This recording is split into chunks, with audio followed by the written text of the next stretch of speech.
अस्सलाम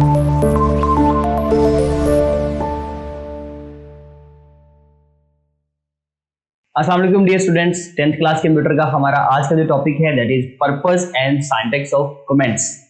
कमेंट्स क्या चीज होती है, कैसे हम उनको सी लैंग्वेज के अंदर यूटिलाइज करते हैं, इनका सिंटैक्स क्या है, कितनी तरह के कमेंट्स होते हैं और पर्पस क्या है भाई, हम इन कमेंट्स को क्यों इस्तेमाल करते हैं अपने सी लैंग्वेज के कोड के अंदर, और उसके साथ कुछ एग्जांपल सॉल्व करेंगे और देखते हैं जी अब ये सब कुछ बेसिकली जो हमने यहाँ पे की पॉइंट्स के अंदर हाईलाइट किया हुआ है ये सब क्या है।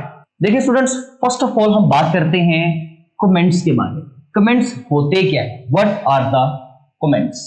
स्टूडेंट्स, कमेंट्स जो है बेसिकली याद रखिएगा कि जब भी किसी लैंग्वेज के अंदर कमेंट्स के बारे में बात हो तो आप समझ जाएंगे कि ये बेसिकली नॉन एग्जीक्यूटेबल इंस्ट्रक्शन है। नॉन एग्जीक्यूटेबल इंस्ट्रक्शन कि भाई ये इंस्ट्रक्शन जो है ना ये चलनी नहीं है, मतलब ये ऐसा कुछ नहीं है कि भाई ये कोड होगा और ये रन किया जाएगा। नहीं स्टूडेंट्स, बिल्कुल नहीं है।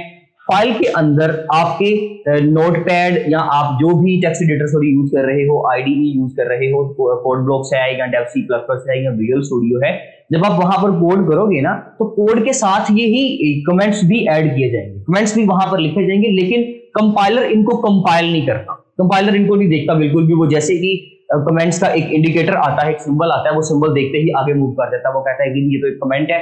और कमेंट क्या होता है, कमेंट बेसिकली सिर्फ यूजर को, जो डेवलपर होता है ना, जो कोड कर रहा होता है, उसको बताने के लिए होता है कि जी बेसिकली ये कोड जो आप लिख रहे हो ये किस पर्पस के लिए है, ये क्यों है। तो बेसिकली एक डेवलपर ने एक टेक्स्ट एरिया के ऊपर कुछ लिखते हुए, कोड करते हुए, उस वक्त में, उस ड्यूरेशन में उसने कमेंट्स ऐड किए होते हैं जो बेसिकली कभी भी कंपाइल नहीं किए जाते, लेकिन जस्ट ये उसकी याददाश्त के लिए कि भाई ये मैंने कोड क्यों लिखा है, वो उससे आगे उसकी हेडिंग और टाइटल लिख देता है कि भाई मैंने फॉर दैट पर्पस ये सारा काम किया है। ये मैंने कुछ लाइंस अगर ब्लॉक कर देनी है कुछ देर के लिए, मैंने नहीं चलानी, तो उसको वो कमेंट्स के अंदर बंद कर देता है, क्योंकि कमेंट्स का मतलब ये है कि वो कभी भी एग्जीक्यूट नहीं करते, because these are the non executable instruction. Comments कभी भी चलते नहीं है। Comments are the statements in a program that are ignored by the compiler and don't get executed. ये कभी भी execute नहीं किए जाएंगे। Usually comments are written in natural language. ये किसी भी natural language में लिखे जा सकते हैं। आप इंग्लिश के यूजर हैं, आप इंग्लिश में लिख लें, तो उसमें जरूरी नहीं है कि भी आपने उसको सी लैंग्वेज के मुताबिक लिखना है, नहीं। ये एक सिंपल आर्टिकल्स होते हैं, सिंपल एक कंटेंट होता है, कुछ लाइन्स होती हैं, कुछ सेंटेंसेस होते हैं जो आप लिखते हो। इसका पर्पस क्या है, देखें, हमें इसका पर्पस पता होना चाहिए। देखें students, purpose basically there are two purpose of comments. Number one जिसमें ये है कि जी आपके पास जब एक सी लैंग्वेज का जो प्रोग्रामर है वो जब कोड कर किया करेगा तो डेफिनेटली उसके बाद वो फाइल, ऐसा भी पॉसिबल है कि कोई दूसरा यूजर उसके जाने के बाद, अगर वो किसी जगह पर काम कर रहा है तो उसके जाने के बाद एक नया यूजर आएगा, वो उस फाइल को शामिल यूज करता है। या मैं अपने एक सी लैंग्वेज का डेवलपर हूं तो मैंने वो फाइल अपने किसी दोस्त के साथ शेयर की, तो वो मेरा दोस्त भी तो उस कोड को पढ़ेगा, देखेगा कि ये कोड किसके लिए बनाया हुआ है, तो उस कोड को मैंने डिटेल स्ट्रक्चर दिया होगा, उस कोड के बारे में मैंने थोड़ी सी एक्सप्लेनेशन दी होगी कि भाई ये हिस्सा मेरे प्रोग्राम के अंदर, सपोज यहां पर मैंने उसका कोड कर दिया, ये कोड किया हुआ है, कुछ ये कोड किया हुआ है, दो तरह के, ठीक है जी। तो मैंने इस मॉड्यूल के सामने हेडिंग देकर ना यहाँ पर कुछ एरिया में लिख दिया कि ये कोड जो है, ये हिस्सा जो है ये प्रिंटिंग का काम करेगा, कुछ चीजें आपको प्रिंट करके दिखाएगा। और ये जो है ये मैंने यहाँ पर लिख दिया कि जी ये एक टेबल को बेसिकली डिजाइन करवा रहा है, 2, 3, 4 या किसी भी डिजिट के टेबल को प्रिंट करवाने के लिए मैंने ये कोड बनाया हुआ है।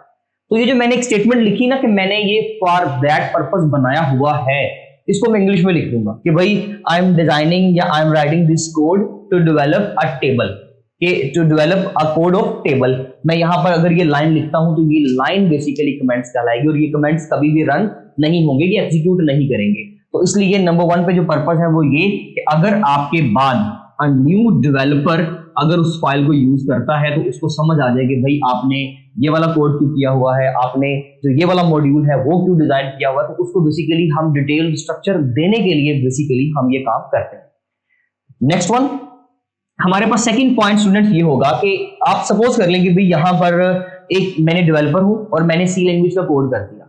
आफ्टर 6 मंथ मुझे वो फाइल अब दोबारा से ओपन करनी पड़ रही है, जो मैंने एक hello world.c के नाम से एक फाइल बनाई थी। अब उसके अंदर मेरे पास 1 2 3 लाइंस का कोड ये था, मेरे पास कुछ मॉड्यूल यहां पर थे और कुछ मॉड्यूल यहां पर थे।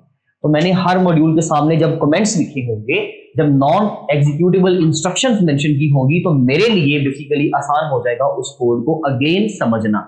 क्योंकि जब रीयूजेबिलिटी की बात आती है, जब आप उस कोड को दोबारा से चेक करोगे, देखोगे, तो आपको क्या करना पड़ेगा कि सारी फाइल को गो थ्रू करना पड़ेगा। आपको तो कोड की समझ ही नहीं आएगी, क्योंकि 6 माह के बाद आप एक फाइल को देख रहे हो, तो भाई एक लंबा अरसा है, उसमें आप मॉड्यूल भूल चुके होंगे कि भाई मैंने ये वाला जो कोड किया था एक ही फाइल के अंदर, ये किस पर्पस के लिए था, एंड द नेक्स्ट वन जो सेकंड मॉड्यूल है मैंने ये किस पर्पस के लिए किया था। तो वो बेसिकली वो जो पर्पस है, वो जो उसका मकसद है कोड का, वो हम लोग भूल जाते हैं। तो ऐसी सिचुएशन में हम क्या करते हैं, इस रिस्क को बेसिकली मिनिमाइज करने के लिए हम लोग क्या करते हैं, कमेंट्स को ऐड करते हैं। That is a second most important purpose of comments. ये बेसिकली कमेंट का सेकंड पर्पस है कि आफ्टर द ईयर जब आप उसको यूज करेंगे ना, उस कमेंट सेक्शन उस फाइल को, तो अगर कमेंट्स ऐड किए होंगे तो आपको फौरन समझ आ जाएगी कि भाई अच्छा मैंने इसलिए ये काम किया था। तो स्टूडेंट्स बेसिकली जब हम आफ्टर द ईयर्स उस फाइल को यूज करेंगे तो हमें वो चीज क्लियर हो जाएगी कि भाई हमने ये फाइल क्यों बनाई थी और बेसिकली इसका क्या पर्पस था। तो इस चीज को बेसिकली असिस्ट करने के लिए हम लोगों ने क्या लिखा है जी, हमने कमेंट्स को यूज किया। तो ये बेसिकली बहुत ही इंपॉर्टेंट कुछ पर्पस थे हमारे कमेंट्स को ऐड करने के लिए। अब कमेंट्स को ऐड तो कर लिया, लेकिन अब कमेंट्स को कैसे ऐड करेंगे, सिंटैक्स क्या भाई, तो वो सिंटैक्स जो है हमें अब सीखना है। एक तो हो गया पर्पस, कमेंट्स की डेफिनेशन भी हो गई, अब हम बात करते हैं उसके सिंटैक्स के बारे में। स्टूडेंट्स देखें, सिंटैक्स सीखने से पहले हमें ये पता होना चाहिए कि जी कमेंट्स कितनी तरह के होते हैं। There are two types of comments. इसमें एक होता है जी सिंगल लाइन कमेंट। अगर जस्ट एक ही लाइन के सामने कमेंट करना और एक ही लाइन के अंदर कमेंट करना हो, उसको सिंगल लाइन कमेंट बोलते हैं। अगर हम बात करें जी हमें मल्टीपल लाइंस के ऊपर कुछ स्टेटमेंट्स लिखनी पड़ गई हैं, कमेंट लिखने पड़ गए हैं, तो उसको हम बोलते हैं मल्टी लाइन कमेंट। देखें अब इसका हम सीख लेते हैं जी सिंटैक्स, इसके लिए कौन कौन से सिंबल्स यूज किए जाएंगे। तो स्टूडेंट्स देखें, अगर मेरे पास फिर वही बात कि ये एक फाइल है, मैंने यहां पर कुछ कोड किया, कुछ कोड मैंने यहां पर किया। अब जब मैं कमेंट ऐड करूंगा, सपोज मैंने एक छोटी सी लाइन लिखी कि मैंने कमेंट में लिखा प्रिंटिंग कोड, कि ये मेरा जो है प्रिंटिंग कोड प्रिंट करने के लिए, तो ये दो वर्ड्स थे, ये तो एक लाइन में आराम से आ जाएंगे। इस तरह का जब आपका एक ही लाइन के अंदर कोड आए, कंटेंट आए, तो उसको सिंगल लाइन कमेंट बोलते हैं। और सिंगल लाइन कमेंट के लिए जो हमारे पास सिंटैक्स होगा स्टूडेंट, वो होगा जस्ट आपने ये दो स्लैशेस यूज कर लेनी है। और ये स्लैशेस जो है बेसिकली हम लोग क्या करेंगे, कमेंट से पहले लगाया करेंगे। अगर मुझे प्रिंटिंग कोड कमेंट लिखना है तो मैं इसको यहां पर ऐसे लिख दूंगा। कोड चल रहा है, उसके सामने आपका ये कमेंट आ गया है, तो कंपाइलर ने कभी भी इसको रीड नहीं करना और कोई एरर नहीं देनी। उसने जैसे डबल स्लैश देखनी है, उसने समझ जाना है कि भाई ये तो एक कमेंट है, तो मैं इसको आगे मूव करता हूं, वो आगे मूव कर जाएगा। सपोज करें कि मैंने अब इस मॉड्यूल के सामने कमेंट ऐड किया, मैंने लिखा प्रिंटिंग और कोड नीचे वाली लाइन पे आ गया। सपोज आगे स्पेस नहीं थी या मैंने वैसे ही एंटर प्रेस करके उसको नीचे ले आया हूं, तो बेसिकली ये इसमें टू लाइंस आ गई। जब हमारे पास मोर देन वन लाइन होगी स्टूडेंट, तो उसको हम मल्टी लाइन कमेंट बोलेंगे। और मल्टी लाइन कमेंट के लिए जो सिंटैक्स है वो डिफरेंट होगा। उसके लिए हम लोग स्लैश स्टैरिक, देन हमारा जो भी कमेंट है, और उसके लास्ट पे फिर स्टैरिक और स्लैश। जैसे कि मैं आपको समझा देता हूं कि यहां पर स्लैश आएगी और स्टैरिक आ जाएगा। उसके बाद हमने अपना कमेंट लिख लिया, क्या लिखा जी, प्रिंटिंग कोड। ये मेरा प्रिंटिंग का कोड है और वो मोर देन वन लाइन के ऊपर आ रहा है, सो दैट्स व्हाई मैंने उसको इस तरह से लिख दिया। अब मुझे यहां पर लिखना पड़ेगा स्टैरिक और कमेंट का, जो बेसिकली हमारे पास स्लैश साइन है। तो ये बेसिकली सिंटैक्स है स्टूडेंट्स हमारी मल्टी लाइन कमेंट्स को इस्तेमाल करने का। ये दो सिंबल्स आप इसी तरह से आपको एमसीक्यू में पूछा जा सकता है कि भाई सिंगल लाइन कमेंट के लिए कौन सा सिंबल होता है और मल्टी लाइन कमेंट्स के लिए कौन सा सिंबल यूज किया जाता है, और उनके यूज का जो तरीकाकार होगा उसके लिए हम एक एग्जांपल देख लेते हैं जी हमारे पास, और एक एक्टिविटी भी है, उनको भी परफॉर्म कर लेते हैं। तो इसमें है जी एग्जांपल कौन सी है, उसके बारे में पहले देखें कि आप देखें कि उसमें सिंगल लाइन कमेंट या मल्टी लाइन कमेंट की क्या एप्लीकेशन है, उनको कैसे किस तरह से इस्तेमाल किया जा रहा है। एग्जांपल है पहली, this program displays I am a student of class 10 on the output screen. ये एक पूरा मैसेज लिखा उसने कि दिस प्रोग्राम, ये एग्जांपल है स्टूडेंट्स, याद रखिएगा। दिस प्रोग्राम डिस्प्लेज, क्या डिस्प्ले करता है जी, ये जो प्रोग्राम है, I am a student of class 10 on the screen नीचे आ गया, ऑन द स्क्रीन का वर्ड नीचे आ गया। अब ये हमारे पास एक कमेंट है, अभी मैंने प्रोग्राम नीचे शुरू करना है, ऊपर जस्ट मैंने अभी सपोज कर लें कि इंक्लूड वाला जो है पोर्शन, वो हेडर सेक्शन जो होता है हम वो जस्ट बना चुके हैं stdio.h, लेकिन बाकी का काम मैंने अभी करना है। उससे पहले ही मैंने एक कमेंट ऐड कर दिया। तो स्टूडेंट्स क्योंकि ये मल्टी लाइन कमेंट है, 2 लाइन के ऊपर आ रहा है, तो इससे पहले स्लैश स्टैरिक और फिर लास्ट पे जहां पे कमेंट खत्म हो जाएगा स्टैरिक और स्लैश, ये मेरा एक मल्टी लाइन कमेंट हो गया। उसके बाद हमने नीचे कुछ कोड करना है अपना, जो भी कोड हम लोग करना चाहते हैं वो हमने किया। फिर मैंने लिखा जी void main, void main मेरा एक फंक्शन है। फंक्शन के बाद मैंने फंक्शन की बॉडी स्टार्ट करनी है और बॉडी ब्रैकेट से स्टार्ट होती है, लेकिन मैंने अभी नया यूजर हूं, बिगिनर हूं, या मेरे बाद एक नया बिगिनर आएगा, तो उसके लिए मैंने यहाँ पे सिस्टम्स के लिए यहाँ पे लिख दिया कि भाई ब्रैकेट्स के बाद क्या होता है, ये बॉडी ऑफ मेन होता है, बॉडी ऑफ मेन फंक्शन, कि भाई ये मेन फंक्शन की बॉडी है। तो देखिए स्टूडेंट, क्योंकि ये एक ही लाइन के अंदर कमेंट आ रहा था, तो उससे पहले मैंने सिंगल लाइन कमेंट का सिंबल और सिंटैक्स यूज किया और उसके लिए मैंने डबल स्लैशेस लगा दी। अब नीचे जो भी आपका रिमेनिंग कोड है आप वो करें और उस ब्रैकेट को बंद कर दें।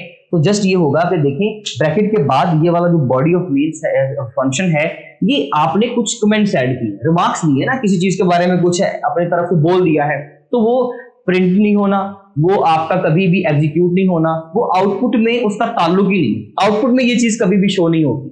ये जस्ट आपकी फाइल की हद तक है, आपकी मेमोरी की हद तक है बस। तो उसके लिए हम लोग स्टूडेंट्स, ये बेसिकली सिंटैक्स है जिसको इस्तेमाल करके हम कमेंट्स को ऐड कर सकते हैं। अब इसमें हमारे पास एक एक्टिविटी है जी, tick valid comments among the following. हमारे पास कुछ कमेंट्स हैं, हमने उनमें से क्या करना है जी, जो वैलिड कमेंट्स हैं वो हमने टिक करने हैं। सबसे पहला जो कमेंट है, comment goes hair.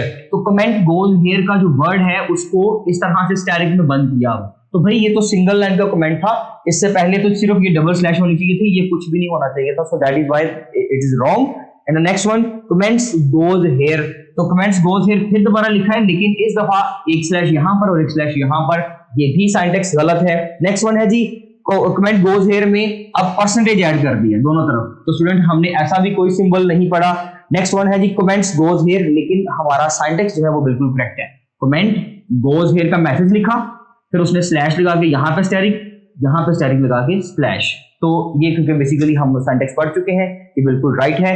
And then comment goes here next वाला भी जो है हमारे पास, उसमें उसने क्या किया जी, फिर यही मैसेज लिखा कमेंट गोज हेयर, और एक तरफ ये लगा रहा है और एक तरफ सिर्फ स्लैश लगा रहा है। तो ऐसा तो होता ही नहीं है। पहली बात तो ये कि ये होता ही मल्टी लाइन कमेंट के लिए, सो दैट इज व्हाई ये गलत हो गया। एंड द लास्ट वन, उसमें एक तरफ डबल स्लैश है और दूसरी तरफ फिर ये वाला सिंटैक्स यूज कर रहा है, तो ये भी गलत है। तो इसमें सिर्फ हमारे पास एक ही सही है जी, जो थर्ड लास्ट कमेंट है, बाकी सारे गलत हैं। तो ये हमारी एक्टिविटी भी होगी और ये था हमारा आज का लेक्चर। इंशाल्लाह मिलते हैं अपने नेक्स्ट लेक्चर में, तब तक के लिए स्टूडेंट्स अल्लाह हाफ़िज़।